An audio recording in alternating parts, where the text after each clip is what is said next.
welcome back, comic book fans, to the Mostly Indies channel, where I focus primarily on creator-owned, independent comic book reviews and news. My name is Mobe Bordy, and today I am super stoked to be bringing you a review of a brand new image series titled 7 to Eternity. Now, the deck is really stacked when it comes to the creative team for this new series. You've got Rick Remender writing it. Need I say more there? You've got Jerome Opena as the artist, who Rick has collaborated with on a few excellent titles in the past. You've got Matt Hollingsworth picking up colorist duties, and he's already kicking ass in this first issue on that.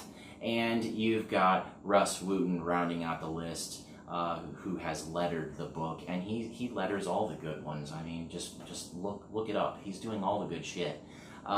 So, like I said, the deck is stacked.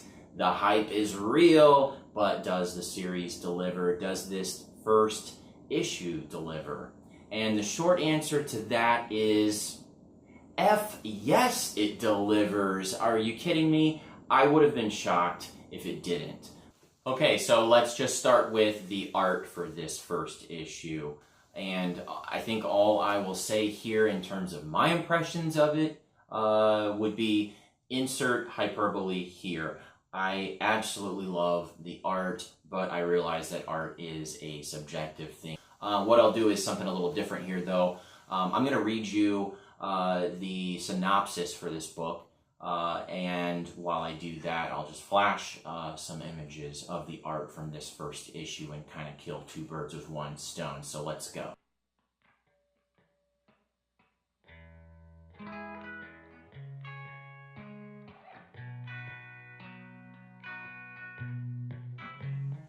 The God of Whispers has spread an omnipresent paranoia to every corner of the kingdom of Zal. His spies hide in every hall, spreading mistrust and fear. Adam Osiris, a dying knight from a disgraced house, must choose between joining a hopeless band of magic users in their desperate bid to free their world of the evil god, or accepting his promise to give Adam everything his heart desires. All men have surrendered their freedom for fear. Now, one last free man must choose. Okay, so before we move on from the topic of art for this first issue and get into the execution of the writing for it, I just wanted to show you guys the three covers, the three different covers that I was able to pick up for this first issue. And there may be a cover D that's just pure white. But cover A from the core art team for the series as a whole, of course, Jerome Opena and Matt Hollingsworth. I love this cover. This is the one we've been looking at for weeks in anticipation of the first issue being released, and it still just looks awesome to me. So cover B by Tony Moore. This is just an awesome alternate cover, awesome variant. So I think if Tony isn't already slotted as the fill-in artist for when they might need it for Jerome Opena, for any planned or unplanned leave that he might need to take as they're going through this series, I mean, I feel like Tony would be a shoo-in just judging from this image. So I think you guys might agree, like just the level of detail and the way that he kind of matches Jerome's style pretty closely, and that's quite a compliment. So cover C by Andrew Robinson. There's a lot more detail than first meets the eye on this one. This one's grown on me. I like this image a lot. There's a lot hidden there in that dark region of the image. There's a lot of detail there.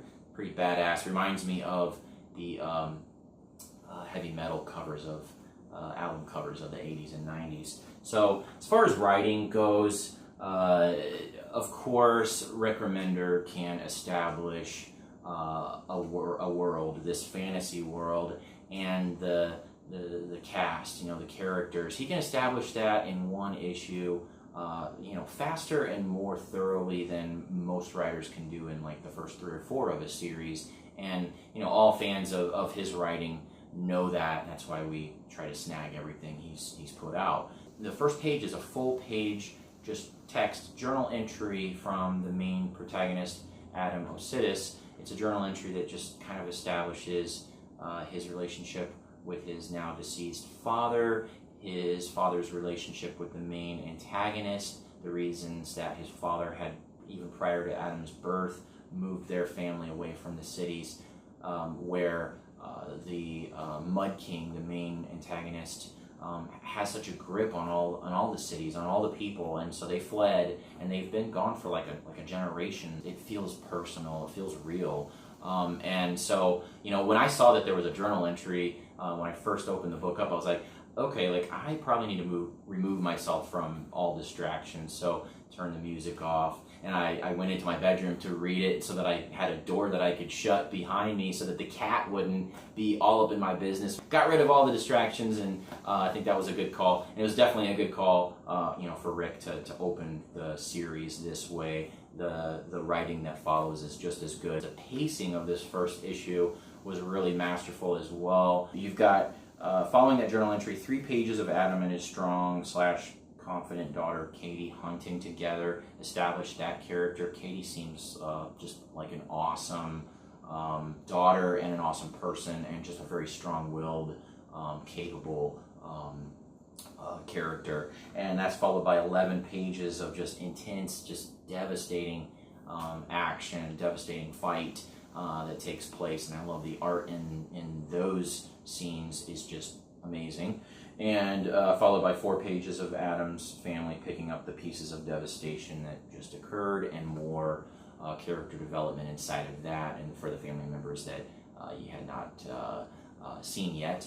And rounded out by 10 pages of Adam's solo journey to face the most powerful man in Zal, the Mud King, or Goril's Solm, or the God of Whispers. Someone who turns everyone in these cities against each other, controls them and wields power over them through lies and propaganda and misinformation and paranoia. Sounds like a really cool bad guy that we're gonna probably see pretty soon here. So just love this first issue. If you can't tell, if you haven't picked it up yet, pick it up. First issue is already out. Came out the 21st of September 2016, and the second issue is out on October 26th. Thank you for joining me here. My name is Mobe Bordy, and I'll talk to you soon. Not sure how I ended up here, so far from who I thought I would be. Can I go back to the start, change everything?